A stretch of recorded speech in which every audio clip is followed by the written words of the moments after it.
Inna Qur'anal fajri kana masyhuda. Yakinkan pada dirimu bahwa seluruh bacaan-bacaan yang disampaikan di waktu fajar itu dipersaksikan. Kata Nabi, atau kama qala sallallahu alaihi wasallam, inna malaikatal laili wa malaikatan nahar tajtami'u fi waqtil fajri. Atau kama qala sallallahu alaihi wasallam, malaikat yang bertugas di malam hari dan bertugas di siang hari seluruhnya berkumpul di waktu fajar untuk menyaksikan apa yang kita mohonkan kepada Allah. Itu bedanya. Makanya Nabi itu selalu mendorong tuh. Ayo. Ya Allah berkahi umatku yang memanfaatkan waktu awal fajarnya. Ya, pernah dengar Abdullah bin Abi Umi Maktum? Pernah dengar? Abdullah bin Abi Umi Maktum? Ya, saya persingkat sampai di sini. Perhatikan, beliau sahabat senior, fisiknya terbatas, pandangannya terbatas karena nggak bisa melihat, keadaan rumahnya terbatas, jaraknya dari masjid tidak terlalu dekat. Tapi beliau pribadi ahli masjid, senang i'tikaf. Zuhur ke asar i'tikaf, asar ke maghrib i'tikaf. Ya, maghrib ke isya i'tikaf. Problemnya subuh. Karena jarak isya ke subuh, ya itu juga cukup jauh. Masjidnya tidak sebaik seperti yang kita dapatkan di masjid kita sekarang. Alasnya tanah. Atapnya tadinya kosong, terus ditutup oleh daun-daun kurma. Batangnya pelepah kurma. Ya. Tingginya itu sekitar sab'ina dzira'. Sab'ina dzira' itu berarti 3,5 meter ke atasnya. Ya, jadi kalau masuk ke Masjid Nabi pada waktu itu pas di atas kepala sedikit. Salat yang diperkenalkan dengan dua nama itu hanya salat subuh. Yang lainnya ada yang disebutkan dengan namanya sekali, ada yang diisyaratkan dengan waktunya saja. Tapi subuh dia menjadi spesial karena disebutkan kedua namanya sekaligus, yang memberikan isyarat pedoman berkehidupan bagi setiap muslim khususnya dalam mengawali aktivitasnya. Jadi saya buka dengan satu gambaran begini dulu.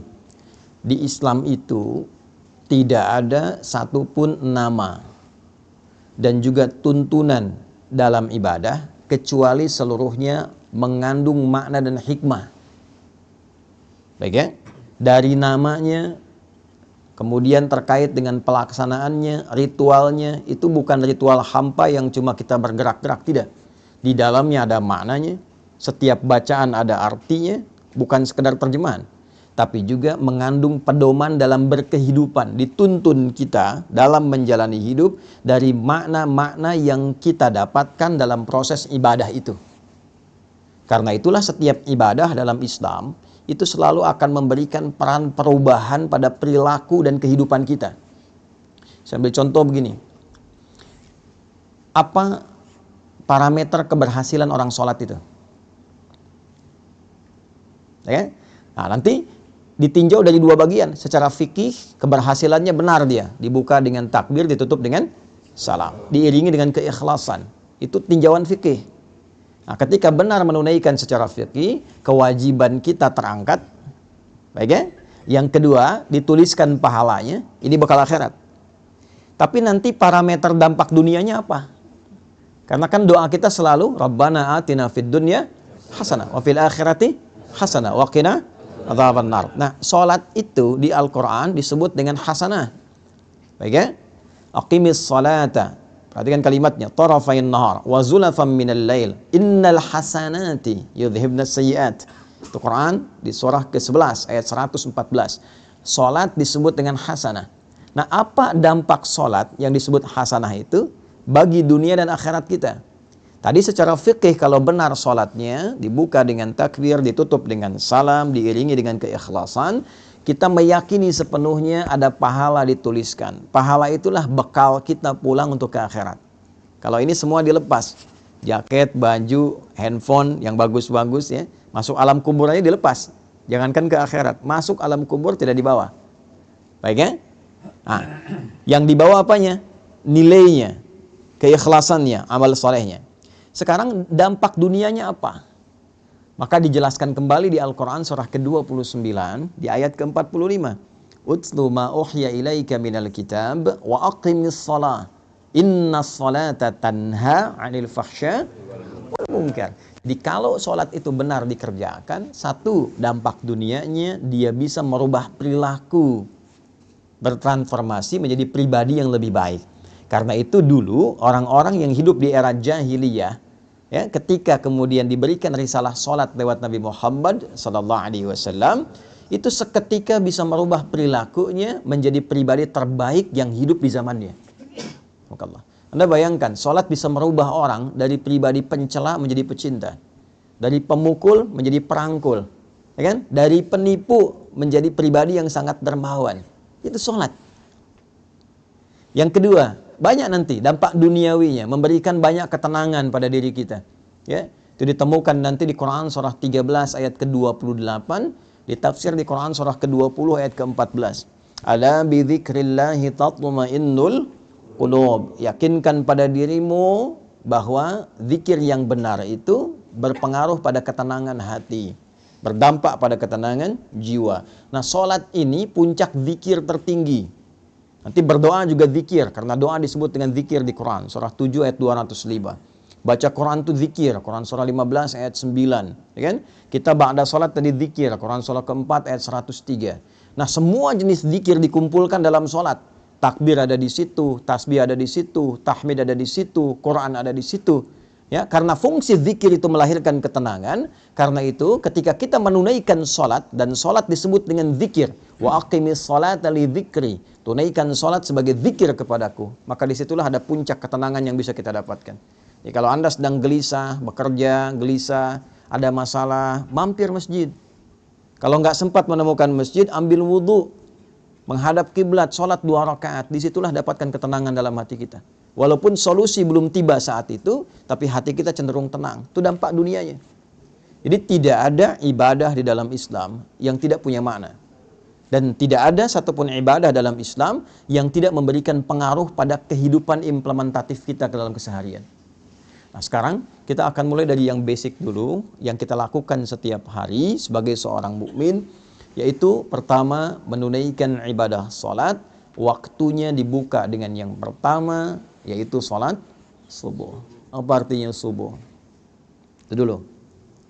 Jangan-jangan selama ini salat subuh tapi kita belum mengetahui artinya subuh. Yang kedua, dia punya nama yang kedua lagi diperkenalkan dalam Al-Quran, tadi yang saya bacakan. Ya, contoh Quran surah ke-17 di ayat ke-78. Ia juga disebut dengan Fajr. Aqimis salata liduluki syamsi ila ghasaqil laili wa qur'anal fajr. Inna qur'anal fajri kana mashhuda. Disebut dengan subuh di Quran surah ke-81 At-Takwir di ayat ke-18. Was-subhi idza tanaffas. Baik. Teman-teman, Bapak Ibu sekalian, subuh, saya ulangi, subuh di dalam bahasa Arab itu seakar dengan kata asbah. Asbah itu asalnya sesuatu yang sudah siap, rencana yang sudah matang. Asalnya bila Anda memiliki agenda yang tersusun rapi, yang siap Anda eksekusi, yang siap Anda jalani, itu orang Arab akan bertanya begini, kaifa asbaht? Nah, bagaimana kabarmu di subuh ini? Maksudnya bukan bertanya keadaan kita semata.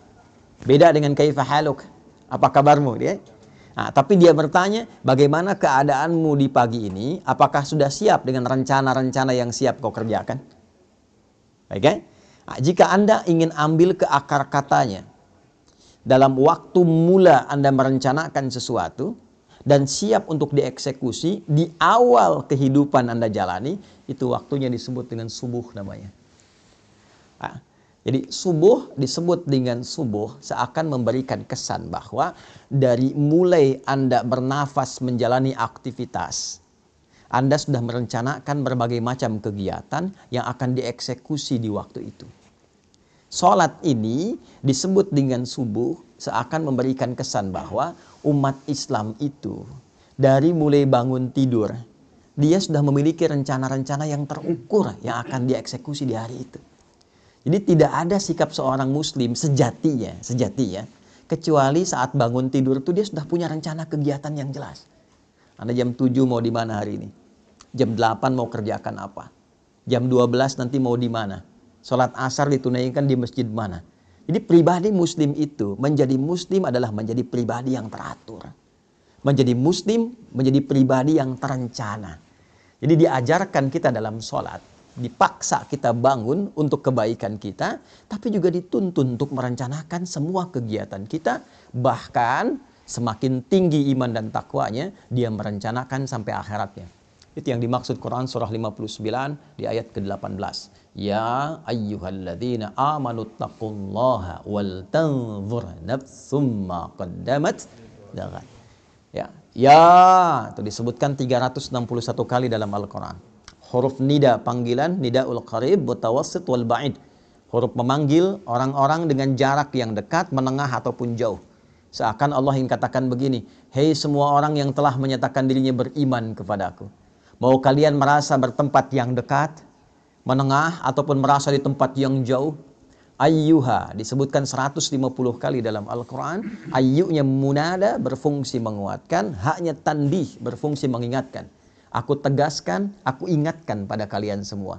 Alladzina disebutkan 1080 kali dalam Al-Quran. Mencakup laki-laki, perempuan, besar, kecil, tua, muda, apapun strata kehidupannya. Siapapun kalian, besarnya pangkat, tak punya jabatan, apakah merasa hartanya melimpah atau cukup hidupnya, berilmu atau sedikit ilmunya, tanpa kecuali aku tidak bedakan, kata Allah, sepanjang kalian masih menyatakan dirinya beriman. Ittaqullah, tingkatkan dan jaga selalu takwamu kepada Allah. Dan diantara ciri orang takwa itu, wal tanzur nafsum ma qaddamat lighad, dia memiliki kesiapan rencana sampai persiapan pulangnya kembali pada Allah Subhanahu wa taala. Jadi takwa itu bukan hanya sholat. Ya, takwa itu bukan hanya baca Al-Qur'an. Ya, ketika Anda menyiapkan rencana yang terukur pun, memiliki program-program kehidupan sampai pulang, itu bagian dari takwa. Nah, saya tanya begini, siapa yang pengen ke surga? Angkat tangan boleh. Nah, ya. Yang surganya Firdaus. Nah, Masya Allah. Dah turun dulu. Yang merasa sudah cukup amalan untuk ke Firdaus. Boleh angkat tangan. Nah, sampai batuk tuh. Yang merasa amalnya masih sedikit. Yang merasa banyak salah, angkat tangan. Tuh, ya. Boleh aneh ya. Nabi Adam itu salahnya satu, keluar dari surga. Anda salah banyak, pengen masuk. Nah, bagaimana memplanning itu? Menyiapkan rencana yang positif sampai kita mendapatkan rahmat Allah. Jadi rumusnya kan turunkan jenis surganya di Al-Quran, ada 8 jenis, dari Firdaus sampai ke surga yang standar biasa. Tapi mohon maaf, standarnya pun tetap surga. Itu turunkan karakternya bagaimana, amalannya apa saja, tekuni itu dengan profesi kita di bumi sampai kita mendapatkan hasilnya. Itulah subuh. Misal, Anda menginginkan surga Firdaus. Karakteristik penghuni surga Firdaus dan amalannya itu ada misalnya di Al-Quran surah ke-23 ayat 1 sampai dengan 9. Sampai Anda menemukan kalimat ulaika humul warithun alladzina yarithuna al-firdausa hum fiha khalidun. Ada orang-orang calon penghuni surga Firdaus yang sedang berpetualang di bumi. Nah, siapa mereka itu? Nah, balik ke atas, qad aflahal mu'minun. Ciri pertamanya dia punya iman yang kuat. Ada amana, amanu, yu'minun, mu'minun, beda. Amana, amanu baru standar keimanan. Perlu dilatih amal soleh, terus ditingkatkan. Karena itu ketika amanu dibuka lagi dengan amal soleh, dibuka dengan puasa, dibuka dengan sholat dan seterusnya. Ya, wal asr, innal insana lafi khusr illa alladzina amanu wa amilus salihat. Ya, maka dipacu lagi dengan amal soleh. Naik nanti yu'minun. Ya, iman yang konsisten dijaga terus. Alladzina yu'minuna bil ghaibi wa yuqimunas, latihan dia. Setelah merasa nikmat, merasa imannya kuat, ya cirinya salah satunya jangankan yang fardu, ketinggalan yang sunnah saja sudah gelisah itu. Dia berubah jadi mukminun. Karena itu kualitasnya beda. Kalau amana, amanu baru sekedar sholat. Yang penting terpenuhi kewajiban. Kalau sudah mukminun, dia ingin memastikan sholatnya terasa nikmat dan khusyuk. Alladzina hum fi sholatihim khashi'un. Maka Anda boleh menjadi pengajar, boleh menjadi pebisnis, boleh menjadi diplomat, birokrat, tapi dalam saat yang sama, kalau ingin Anda punya rencana ke surga Firdaus, jaga waktu sholat Anda dan tunaikan dengan khusyuk. Firdaus. Kalau sholat biasa mungkin khusyuknya standar. Tapi pengen ke Firdaus, berusaha terus selama hidup dalam level kehusyuan yang tinggi yang mampu kita lakukan. Ya, walladzina hum 'anil lagwi mu'ridun, yang enggak penting-penting tepikan. Nah, itu dibuat rencananya secara terukur. Kita tuh punya visi panjang loh, bukan cuma dunia. Sampai akhirat, akhiratnya turunkan, jadikan panduan berkehidupan. Nah, itulah yang dimaksud Quran. Surah ke-81, ayat 18. Wasubhi idza tanaffas. Dan aku bersumpah, kata Allah. Pakai kosam tuh. Demi waktu subuh, yang mengiringi setiap nafas yang keluar, yang baik, yang dengan itu keluarlah produktivitas amal soleh setiap makhluk. Allah kasih contoh. Maaf, setiap subuh itu diberikan semua contoh kehidupan kita. Tumbuhan, nafas pertamanya keluar oksigen. Dia serap karbon dioksida, dia keluarkan oksigen pagi hari. Saya waktu di Utrecht di Belanda itu, setelah ada sesi mengajar itu, saya tinggal di satu flat, apartemen. Itu depannya itu bagus sekali, hutan lindung yang terjaga, sehingga udaranya bagus. Saya ingin buktikan bagaimana ayat ini bisa terasa dalam fenomena alam. Saya keluar kurang lebih 2-3 menit sebelum waktu subuh. Itu udara yang terasa, masih terasa karbon dioksidanya. Belum segar. Tapi begitu masuk waktu subuh, wasubhi idza tanafas, ganti. Oksigen mulai muncul, segarnya mulai muncul. Jadi Anda bisa bayangkan, tumbuhan saja dimulai waktu subuh, dia sudah punya rencana yang terbaik untuk memberikan manfaat dalam kehidupan. Ayam subuh sudah berkokok, kan? Binatang, angin, subuh, sepoi sudah bertasbih. Jadi Anda bayangkan makhluk yang tidak dihisab. Dia punya rencana strategis dalam hidupnya dan sudah memberikan manfaat di awal aktivitasnya. Saya, Anda, kita. Yang jelas dihisab dari ujung kepala sampai ujung kakinya. Yang menginginkan berada di surga Firdaus di awal masa transit sampai tinggalnya di akhirat nanti. Maka ditanya oleh Allah, tanya balik tuh. Apa yang kau siapkan? Rencana apa yang kau punya? Di awal bangunmu, di awal nafas kehidupan yang engkau akan jalani. Jangan-jangan tumbuhan yang tidak dihisab memberikan manfaat, manusia yang dihisab justru belum punya rencana manfaat yang bisa ditebarkan dalam kehidupan. Maka kita diajarkan dari awal. Ya, saking pentingnya rencana-rencana yang baik ini, maka Al-Quran meminta kita menyiapkan bahkan sebelum subuhnya. Ya, saya mulai dari hadis Abu Daud, nomor hadis 1367. Nanti diriwayatkan oleh sahabat mulia yang junior, namanya Abdullah, anaknya dari paman Nabi SAW Abbas bin Abdul Muttalib radhiyallahu taala anhu. Perhatikan kalimatnya, beliau meriwayatkan, dan riwayat ini sangat penting dari 2000 riwayat yang pernah beliau sampaikan.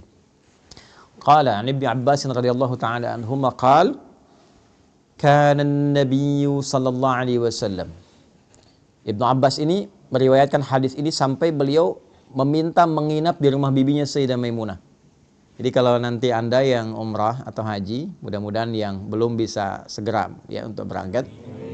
Nah, itu tidak cukup dengan amin, nabung tuh ya. Nabung berdoa ya. Nah, nanti kalau sudah berangkat, Anda cari namanya pintu Babus Salam. Dari Zamzam patokannya belok kanan.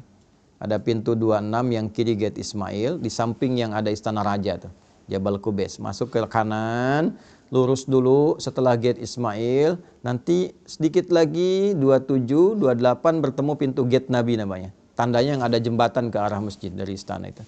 Ada tulisan gate Nabi, Babun Nabi. Disitulah kediaman Sayyidah Maimunah radhiyallahu taala anha, dan disitulah Nabi berkehidupan tinggal setelah Sayyidah Khadijah wafat. Ya, letak rumah Sayyidah Khadijah di depan yang pintu Marwah. Ya. Nah, di gate Nabi ini beliau pernah tinggal di kediaman Sayyidah Maimunah. Ibnu Abbas kecil tinggalnya di samping pintu Babus Salam. Jadi kalau turun Babus Salam, gate Nabi, gate Ali, Babus Salam, turun ada eskalator sebelah kiri dan kanan, tangga manual. Ada satu kursi warna merah tuh di depannya itu. Turun ke bawah, ada tulisan Babus Salam. Babus Salam tuh nanti sejajar. Kalau tarik garis lurus ke Maulid Nabi, tempat lahirnya Nabi itu, ya. Jadi seakan-akan memberikan satu isyarat bahwa kita berislam itu ya menuju kepada Allah melalui petunjuk Nabi Muhammad Sallallahu Alaihi Wasallam. Saya pernah dengan kakak ngambil arah matahari terbit, itu begitu dipotret baru sadar kalau bayangannya itu tembus lurus langsung dari kediaman Nabi ke arah Hajar Aswad. Lurus, ya dulu waktu belum rame-rame seperti sekarang. Nah saya mau katakan cepat, itu dari pintu itu saya mau ilustrasikan, ya mengarah ke sofa nanti, rumahnya Arqam bin Abi Arqam, anak muda usia 17 tahun, yang dalam riwayat salah satunya menyebutkan orang yang ke-17 masuk Islam, diajak oleh Sayyidina Utsman bin Affan radhiyallahu taala anhu dari 40 orang awal yang masuk Islam. Disebut dengan generasi awal as-sabiqunal awwalun. Anak ini, anak bungsu, sudah disiapkan oleh orang tuanya untuk mengabdi kepada Islam dengan mendalami pengetahuan. Jadi anak pertamanya Fudail dikhususkan melayani Nabi jadi asisten Nabi. Kelak ketika Nabi akan meninggal, Fudailah yang membawakan air wudhu untuk Nabi. Saat berwudu, kemudian beliau sudah selesai dan wafat kemudian hari ya di pangkuan Sayyidah Aisyah radhiyallahu taala anha. Adiknya yang bungsu ini yang disiapkan oleh ayahnya untuk mendalami Islam, khusus terkait dengan Quran dan kepribadian Nabi. Jadi mohon izin saya sedikit dalamkan ya. Ini pesan bagi kita, kalau sudah berkeluarga disiapkan. Jangan hanya sekedar menyatu, punya keturunan, disekolahkan, tidak, siapkan. Ini anak pertama mau jadi apa? Anak kedua kemana arahnya? Anak ketiga seperti apa? Sehingga melengkapi visi dan kebahagiaan yang disiapkan di kehidupan keluarga itu. Jelas. Sampai ke akhirat bergandengan tangan, dibawa semua. Menghadap Allah dalam kebaikan. Itu ada konsepnya di Quran, surah ke-13, ayat 23 sampai 24. Kalau Anda bisa menyiapkan begitu, itu disambut oleh malaikat saat masuk ke surga. Di semua pintu surga. Ya, nanti di akhir saya tajamkan itu. Nah, Abdullah bin Abbas ini selalu disingkat dengan Ibnu Abbas. Ya, perhatikan, ini di ilmu sanad ya. Kalau ada ayah, ibu mendidik anaknya dengan baik sampai dekat dengan Allah, itu kalau di ilmu hadis dibuang nama anaknya, dilekatkan nama orang tua diwakili ayahnya. Misal, namanya Abdullah, bapaknya Abbas. Diisyaratkan dengan ibnu, anak laki-laki, Abbas. Abdullahnya dibuang untuk memberikan kesan bahwa setiap yang dilakukan oleh anak yang sifatnya baik, mau dia sholat, baca Quran, mau dia beramal kebaikan apapun, sepanjang pernah dididik oleh orang tuanya, maka semua yang dia kerjakan mengalir pahala dan kebaikannya pada kedua orang tuanya. Ibnu Abbas radhiyallahu taala anhuma, hadis ini diriwayatkan oleh Ibnu Abbas. Jadi kalau saya bacakan hadis ini, Anda yang dengar sekian banyak, live ribuan orang misalnya tonton, itu satu hadis ini dari ribuan orang yang menyimak mengalirkan pahala untuk Abbas dan juga istrinya dan keluarga besarnya. Bayangkan. Beliau mengatakan, kana Nabiyyu sallallahu alaihi wasallam, adalah kebiasaan Nabi sallallahu alaihi wasallam. Idza staiqadha min naumihi, jika beliau bangun dari tidurnya, fajalasa, beliau duduk terlebih dahulu. Nah, ini sunnah. Nah, jadi bangun tidur terus duduk ya, bukan mandi. Nggak ada orang tidur bangun langsung mandi. Ayo yang guru-guru di Slit ya, diajarkan lirik yang sesuai hadis itu bagus. Bangun tidur terus duduk. Kemudian duduk dulu tenang. Kemudian wa masaha biyadihi min athari naumi. Beliau menghilangkan bekas ngantuknya dulu dengan bagian tangan yang diduga bersih. Hilangkan dulu ngantuknya. Ya, ini penting kalimat ini karena nanti ada hadis. Kalau Anda bangun tidur, cuci dulu tangan Anda karena Anda tidak tahu tangan itu berkelana kemana saat tidur. Ya, dalam situasi yang khusus. Tapi situasi yang umum, yang bersihnya, hilangkan dulu bekas ngantuknya. Nah, supaya Anda berdoa dalam keadaan sadar. Jadi bukan berdoa dalam keadaan ngantuk. Ya, sadar. Di Islam itu, wahyu pertama turun, Anda masih ingat gak? Apa bunyinya? Iqra. Baik, Iqra. Tapi tidak jarang orang melihat proses mendapatkan Iqra itu. Teman-teman, Nabi itu menerima wahyu seluruhnya dalam keadaan sadar dan terjaga. Ya, mau saya katakan begini. Ya, itu kan malaikat meluk kan? Ya kan? Di Gua Hiro kan, sendirian Nabi dipeluk oleh malaikat, menyamar jadi laki-laki, dikatakan Iqra. Saya tanya gini lah, kalau Anda sedang sendirian di luar, tiba-tiba ada yang meluk dari belakang. Iqra. Perasaan Anda gimana? Ngeri ya? Nabi stabil, Nabi tidak pingsan. Nabi kuat menerima itu dan diterima dalam keadaan sadar. Artinya apa? Seluruh apa yang diajarkan oleh Nabi bukan hanya dibimbing dan dikuatkan oleh Allah, tapi dipastikan dengan ikhtiar yang baik, yang sempurna, yang terukur. Tidak ada satu bacaan pun yang diajarkan Nabi dalam keadaan beliau tidak sadar, itu nggak ada. Ya, jadi kita baca doa itu, pastikan dulu, sempurna dulu keadaan diri kita, siapkan dengan baik. Jangan sampai alhamdulillahilladzi ahyana ba'da ma amatana, amatannya panjang, amatana dah, walaihin nusyur gitu ya. Bangunnya jam 3, sadarnya jam 6 gitu ya. Itu. Nah, siapkan. Setelah itu, nah ini poinnya. Yang kita tahu kan baru doa tadi ya. Sekarang perhatikan hadisnya. Faqara'a khawatima Ali Imran. Maka beliau membiasakan membaca 11 ayat terakhir surah Ali Imran. Secara cepat saja, di 11 ayat terakhir surah Ali Imran, dimulai dari 190 sampai 200, itu adalah tuntunan merencanakan kegiatan yang dibuat dalam waktu yang panjang sampai ke akhirat kita. Inna fi khalqis samawati wal ardi wa ikhtilafil laili wan nahari la ayatin liulil albab. Sungguh tancapkan pada hatimu yang paling dalam, jangan sampai ragu. Kalau kita ngaji agak dalam sedikit. Inna harfu nasbin wa taukidin tansibul isma wa tarfa'ul khabara mabniyun 'alal fathi la mahalla lahu minal i'rab. Inna itu berfungsi untuk menguatkan pesan agar disampaikan kepada hati kita. Kuatkan, jangan sampai goyah. Dibuka hikmahnya, makanya alamatnya fathah, ya kan? Kalau dia nanti sifatnya mudzakkar salim, pakai ya untuk dikuatkan, diikat dengan baik, ya, ikat pada hatimu. Sungguh tancapkan pada hatimu yang paling dalam, di balik hikmah penciptaan langit dan bumi dan seluruh kegiatan berganti siang dan malam, ada orang-orang yang paham substansi kehidupan. La ayatil liulil ulul albab, itu yang mengerti esensi hidup. Paham. Nih, Anda mesti mengerti, Anda kesini untuk apa? Anda ngajar mau cari apa? Anda bekerja untuk apa? Ya, ada orang-orang yang saking pahamnya kalimat, baru disebutkan satu kata, dia mengerti arahnya mau kemana itu. Itu ulul albab namanya. Lub. Ya, tahu kelapa. Kelapa itu kan ada luarnya ya, kulit. Ada serabutnya, ada batoknya. Ya kan? Ada kemudian di dalam, dari daging luar, ada yang paling dalam yang enak tuh. Yang halus lembutnya. Itu lub namanya, lub. Ya, ada orang-orang yang mengerti ketika mau beli kelapa dia ketok-tek. Ya, dia untuk apa? Dia tahu isinya mana yang bagus tuh. Yang nggak tahu lihat kulitnya aja. Kalau hijau besar bagus ambil. Ternyata dalamnya kurang enak, gitu ya. Nah itu ada orang yang demikian. Dia nggak ngerti kehidupan. Yang penting makan, minum, tidur, selesai. Ya gitu lagi. Habis bangun, bangun lagi. Habis tidur, bangun lagi. Bangun, tidur lagi. Makan, tidur, bangun, selesai. Ya ada yang demikian. Nah itu serabut. Ya. Ada yang cuma ngumpulin uang, kumpulkan banyak pesta dan sebagainya. Itu batok kelapa, dunia aja. Ya, yang ngerti pesan tentang kehidupan, dia paham. Dia mau kemana berangkat. Anda dari Indonesia mau ke Jepang, Anda siapkan bekal, Anda nabung dan sebagainya. Anda akan tinggalkan dunia, pindah ke alam baru. Tabungan Anda apa? Persiapan Anda apa? Kan? Makanya orang-orang yang paham esensi kehidupan, itu jadi tanda bagi dia, semua yang terjadi, seluruh aktivitas dia, itu tanda positif bagi dia untuk menyiapkan bekal kembali pada Rabbnya. Alladzina yadhkuruna Allaha qiyaman wa qu'udan wa 'ala junubihim wa yatafakkaruna fi khalqis samawati wal ard. Maka tafakur itu adalah meruntutkan ya segala jenis aktivitas disusun dari awal secara sistematis. Kalau belajar dari akibat disebut tadabbur namanya. Menganalisis disebut dengan tanawwur. Tapi tafakkur dari kata tafakkara yatafakkaru. Ya, mengambil semua rencana kegiatan, disusun dengan rapi, ya, dimitigasikan untuk dipraktekkan. Jadi ada orang-orang yang menjalani kehidupan yang seluruh aktivitasnya tersusun rapi kata Allah.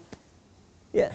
Apapun itu, di siang dia punya agenda, di malam dia punya agenda, dan dahsyatnya dia siapkan itu bersamaan dengan zikir mengingat Allah Subhanahu wa taala. Ya, terima kasih ya Allah yang telah memberikan saya kesempatan hidup, memberikan kesempatan pada saya menyusun kegiatan, lihat langit ingat Allah, ya kan? Lihat anak ingat Allah sebagai titipan. Itulah ulul albab.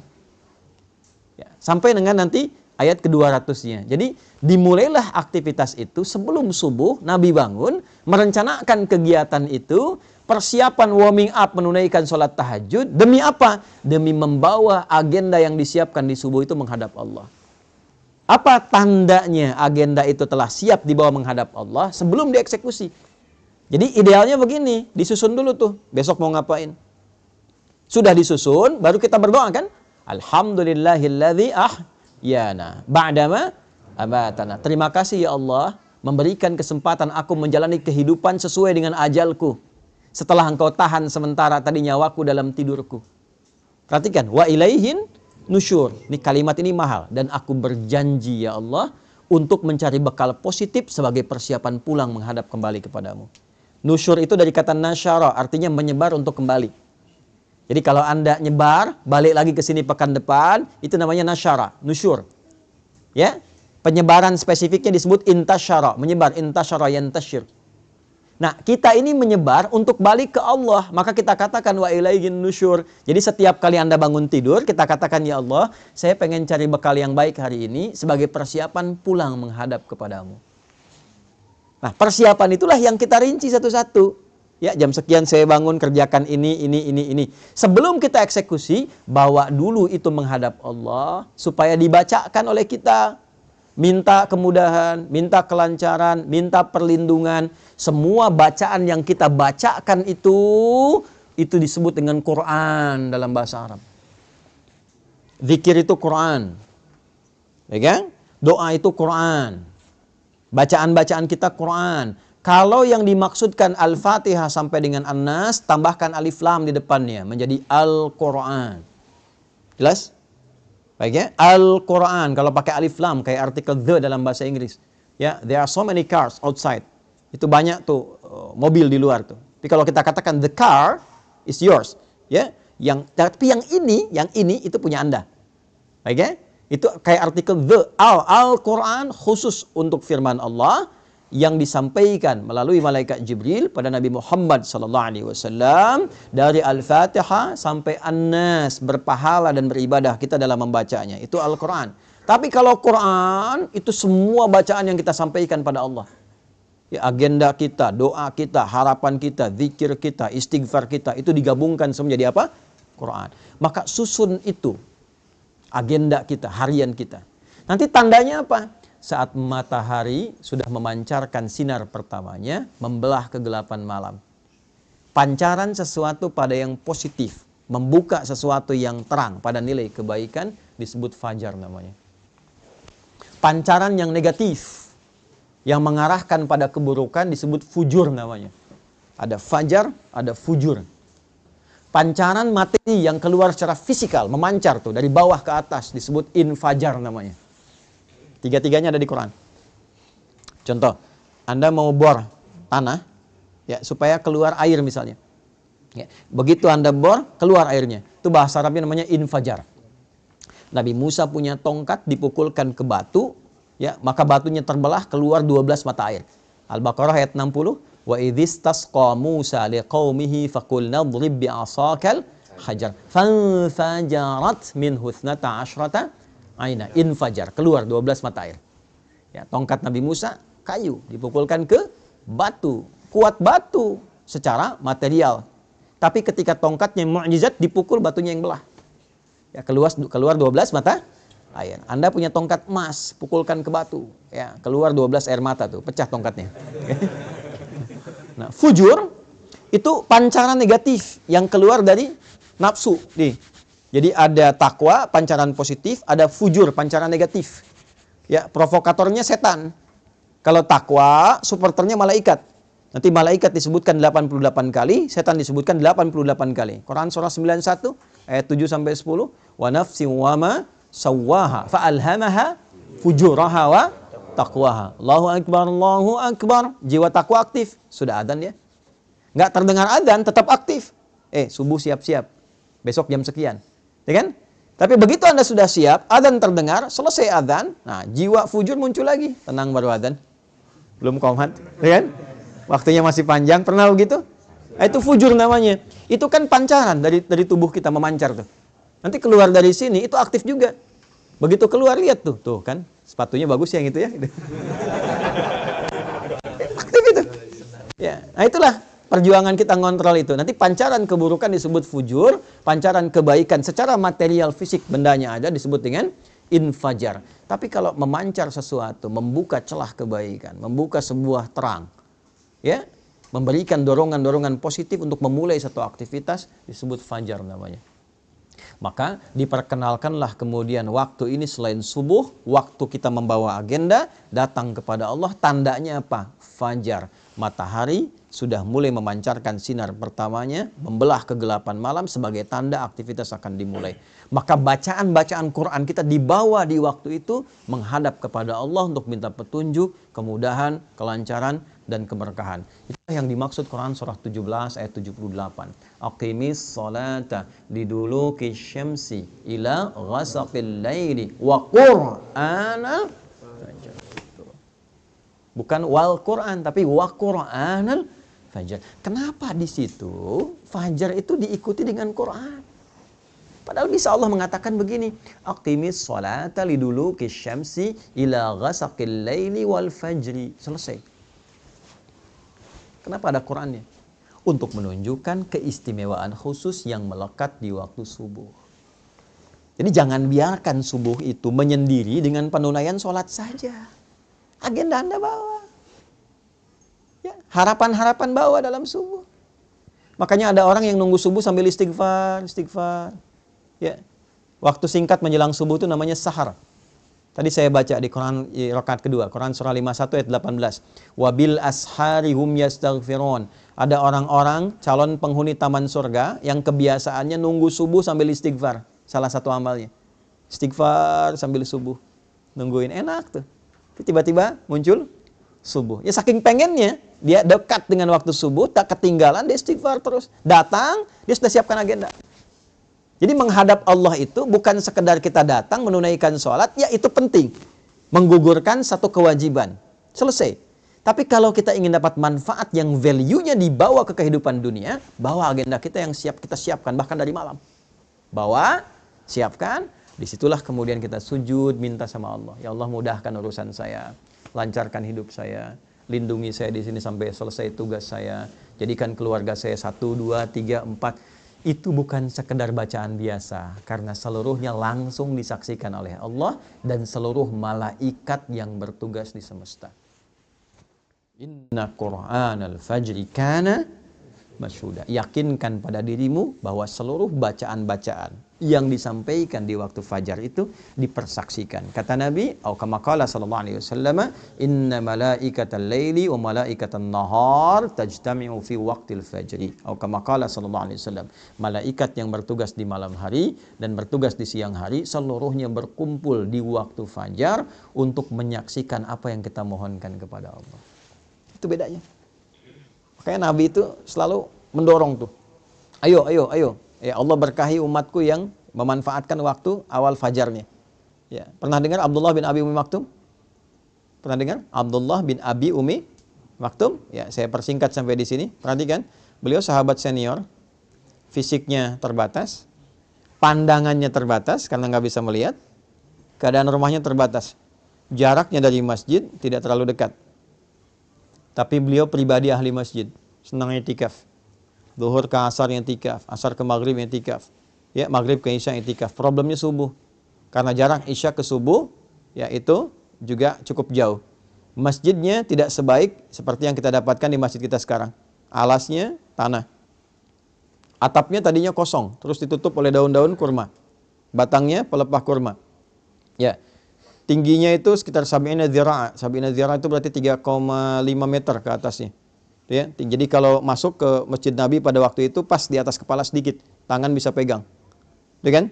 Nah, yang paling menarik teman-teman sekalian, dalam situasi itu beliau masih pengen itikaf, datang di awal waktu subuh. Cuma karena nggak bisa, datang ke Nabi begini. Ya Rasulullahi, atau kama qala aliyya rukhsah. Ya Nabi, saya senang ke masjid. Saya pengen jadi ahli masjid. Cuma saya terbatas. Jarak rumah ke masjid tidak terlampau dekat. Mata nggak bisa lihat.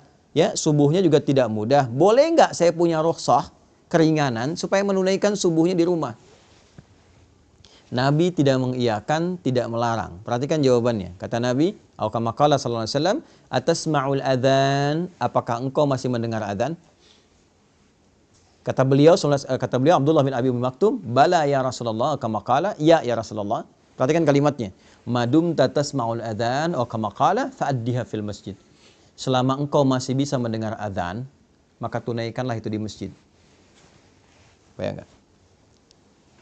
Di-highlight oleh para ahli hadis. Satu, adzan terdengar. Tuh. Ya kan? Diketahui. Ya, yang penting wasilahnya sampai. Al-hukmu yaduru ma'illati. Kalaupun nggak bisa terdengar keluar, artinya kita paham waktu sholat. Kalau yang bisa terdengar di Osaka tuh boleh terdengar tuh, ya masih bisa tuh keluar tuh, ya itu bayangkan maksudnya apa? Yang adzannya pun adzan yang baik supaya terdengar nyaman orang ke masjid. Tadi adzan bagus tuh, yang adzan di sini tadi tuh, ya Madinah mirip-mirip tuh. Maksud mirip-mirip tuh gini, bukan lagunya bukan, ya maksud mirip-mirip tuh begitu as-salat subuh kan, as-salatu khairum minan naum, salatnya yang panjang tuh, ya kan, naumnya pendek kan. As-salatu khairum minan naum. Pendek kan? Nah, di kita di Indonesia kadang-kadang naumnya yang panjang. Ya, salatu khairum minan naum. Tidur lagi tuh. Ya. Nah, saya mau balik tuh. Satu, adzan, atau kalau kita tidak dengar adzan seperti sekarang, sepanjang beriman, catat waktu sholat. Itu ada di Quran surah keempat ayat 103. Inna salata kanat 'alal mu'minina kitaban mauquta. Kalimat bebasnya, orang beriman itu tahu waktu sholat. Jelas? Oke. Selanjutnya apa?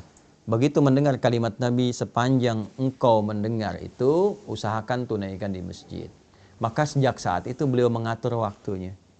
Bayangkan, tidak punya penuntun, jalan meraba ke arah masjid, datang di awal waktu di masjid yang kondisinya tadi saya uraikan. Anda bisa bayangkan, sejak saat itu bahkan adzan subuh itu haknya menjadi Abdullah bin Abi Ummi Maktum. Milik Abdullah bin Abi Ummi Maktum radhiyallahu taala anhu. Jadi Bilal itu naik menjadi adzan pembuka. Bilal adzan pembuka sebelum subuh tiba untuk mengingatkan siap-siap waktu subuh. Sejak peristiwa itu, saking pentingnya subuh. Saking pentingnya. Setelah itu Abdullah bin Mas'ud radhiyallahu taala anhu baca Quran 50 ayat sebagai persiapan bagi masyarakat. Ayo siapkan agenda, siap-siap ke masjid, waktunya penting, mohon sama Allah. Baru setelah itu Abdullah bin Abi Maktum itu adzan, sahabat semua sudah ada di masjid. Itu yang menjadikan mereka dengan seluruh aktivitasnya sampai sekarang dikenang sukses apapun aktivitas mereka dan profesi mereka. Tidak ada satupun sahabat yang hidup di muka bumi ini dengan semua kegiatannya kecuali mereka sukses dan bahagia. Silahkan Anda cek profil mereka banyak sekali. Makanya bacanya tuh diperdalam lagi. Baca sirah, kajiannya ditambah supaya motivasi. Jangan yang aneh-aneh. Ya, Anda misalnya kan pelajar nih.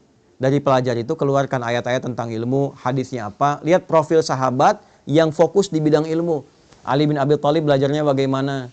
Sampai pakar di bidang matematika. Itu bukan hanya tahu tafsir, hadis. Beliau itu paham matematika apa. Anda kalau ngaji tafsir, ada tafsir tuh bagus ya. Namanya Al-Jawahir, karya Tontawi Jawahari. Itu bagian terakhirnya ada kitab Lataif namanya judulnya itu. Di dalam Lataif ini ada keunikan-keunikan Ali bin Abi Thalib karena menyelesaikan persoalan-persoalan hukum itu dengan menggunakan pendekatan hitungan matematika. Indah deh. Yang perempuan itu ya, Sayyidah Aisyah itu kan dokter. Dalam arti paham bidang kedokteran, belajar ilmu kedokteran. Sayyidah Fatimah itu perawat. Nanti ada nasab perawat tuh ada. Yang laki-laki siapa, yang perempuan siapa, yang di militer siapa, yang pebisnis di sini keluarkan ayat-ayat tentang bisnis, hadisnya apa, profil sahabat Nabi itu siapa yang pebisnis, entrepreneurnya siapa saja, ya silahkan Anda cek keluarkan. Begitu caranya. Bagaimana orang sudah wafat, hartanya, aktifannya masih ada sampai sekarang. Utsman itu sudah meninggal, cuma beli satu sumur, dikonversi sekarang jadi hotel. Orangnya sudah meninggal, hotelnya dibuat oleh pemerintah Saudi, ya kan? Setelah itu dijadikan kemudian wakafnya Utsman bin Affan radhiyallahu taala anhu, hasil yang disimpan di bank Saudi disedekahkan untuk kepentingan umat Islam. Orangnya sudah wafat 15 abad yang lalu. Apa ada YouTuber di masa Nabi?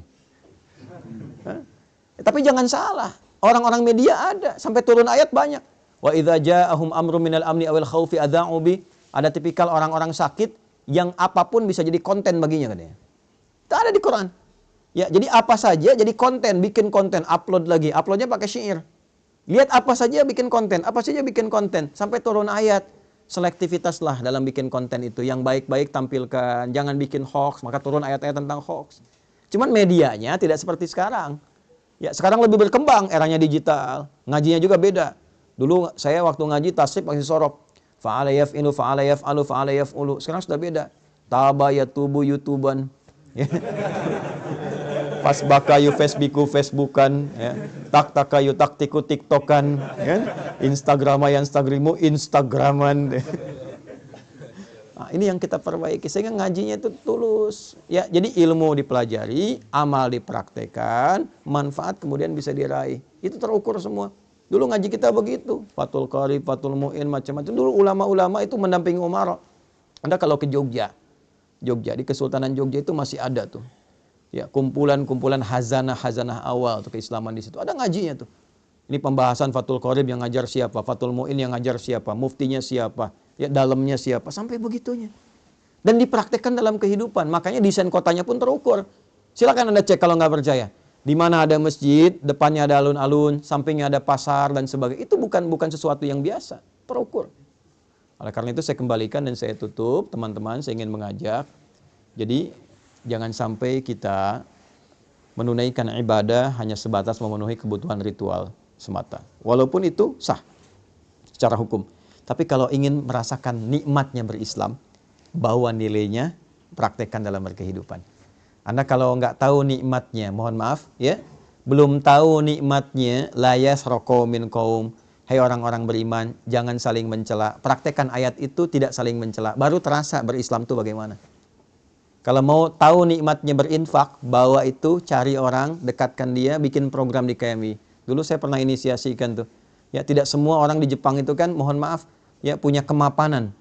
Ya, kemapanan dalam materi, termasuk orang kita ataupun orang Jepang tetangga kita dan sebagainya. Kenapa nggak kita praktekkan untuk mendapatkan indahnya berislam? Masak bagi dengan tetangga. Ya, ada lansia-lansia butuh perhatian, tengokin, bareng-bareng, ya kan?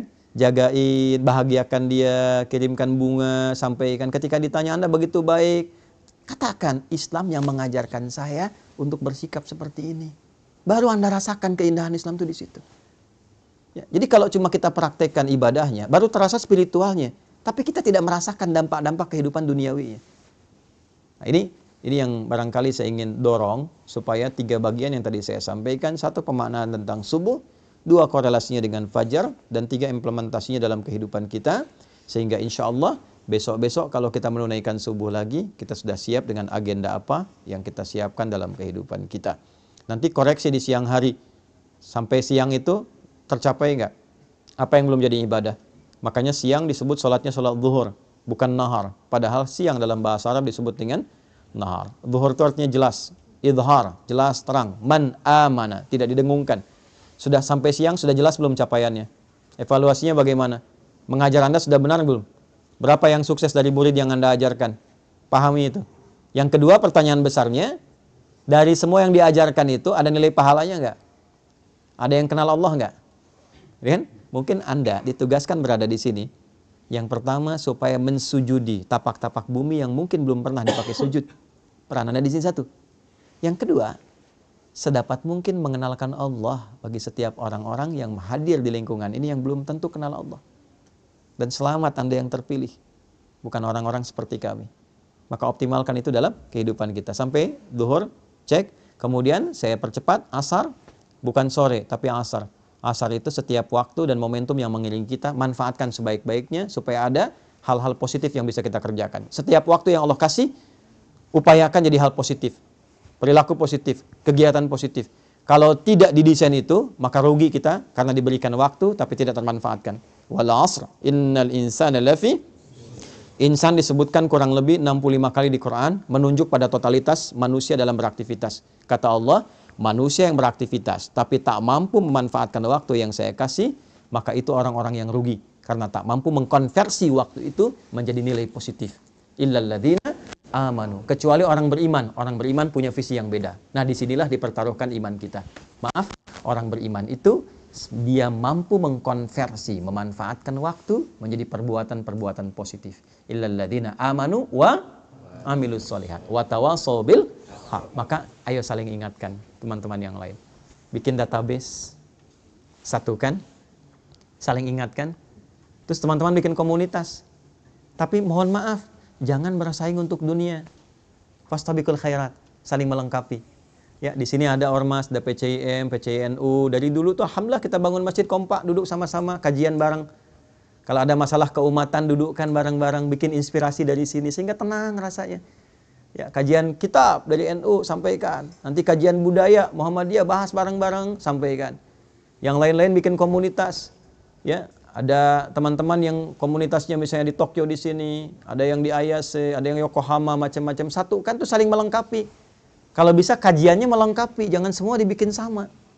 Sehingga orang tahu, oh yang pengen kajian ini datang ke sini, ini datang ke sini. Nanti satu-satu silaturahim. Itu yang dilakukan dulu seperti itu. Makanya dari 40 jadi 12.000. Ya, watawassaw bis sabar. Pelajari fikihnya sebelum dilakukan, pelajari dasarnya sehingga kita mengerti apa yang ingin kita raih. Sabar jaga itu sampai muncul akhir penghujung kehidupan kita, maghrib. Walillahil masyriqu wal maghrib. Fa aina ma tuwallu fathamma wajhullah. Kemanapun kita beraktivitas, kita merasa Allah menatap kita, memperhatikan kita, rasakan kita diawasi oleh Allah. Sampai terakhir, tibalah waktu kita untuk pulang. Sesibuk-sibuknya Anda, asya, harakatnya di atas fathah. Ya, mencari ma'isyah untuk hidup, beraktivitas, berangkat, kerja. Sekarang silahkan. Tapi pada akhirnya, semua itu akan turun ke bawah, selesai, purna, dan tuntas. Berubahlah harakat dari fathah ke kasrah. Dari asya menjadi isya. Apa persiapan kita ketika semua kegiatan itu sudah tak mampu dikerjakan lagi?